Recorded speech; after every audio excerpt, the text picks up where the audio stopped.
Education টিকে আছাম চেনেলৰ সকলোকে স্বাগতম জনাইছোঁ। এটা গুড নিউজ আছে আৰু সেই গুড নিউজটো আমাৰ হিমন্ত বিশ্ব শৰ্মা ছাৰে অলপ আগত জনাইছে ADAR পৰীক্ষা সম্পৰ্কে। গতিকে শেষলৈকে চাওক সকলোৱে।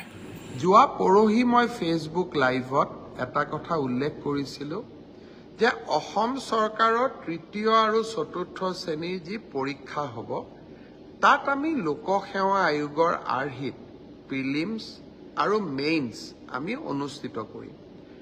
দুই এজন ব্যক্তিয়ে মোক জনাইছে যে পৰীক্ষাত নতুন নিয়ম এই বছৰ কৰিব নালাগে, কাৰণ আৰু যিহেতু দুমাহ আছে গতিকে আমি পুৰণা বা আগৰবাৰৰ দৰে পৰীক্ষা পতাটো উচিত হ'ব। আমাৰ চৰকাৰখনে সদায় ৰাইজৰ কথা শুনিবৰ বাবে চেষ্টা কৰে, কাৰণ আমি বিশ্বাস কৰোঁ লাও যেনেকে পাতৰ তলত থাকে চৰকাৰো ৰাইজৰ তলত থাকে, ৰাইজৰ ঊৰ্ধত নহয়। যিসকলে মোক এই পৰামৰ্শটো দিছিল দুই এজনে অলপ গালিগালাজো কৰিছে আৰু কিছুমানে ভালকৈ পৰামৰ্শটো দিছে।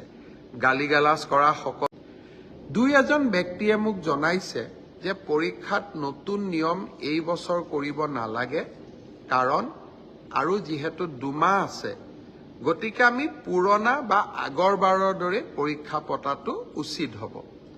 আমাৰ চৰকাৰখনে সদায় ৰাইজৰ কথা শুনিবৰ বাবে চেষ্টা কৰে, কাৰণ আমি বিশ্বাস কৰোঁ লাও যেনেকে পাতৰ তলত থাকে চৰকাৰো ৰাইজৰ তলত থাকে, ৰাইজৰ ঊৰ্ধত নহয়।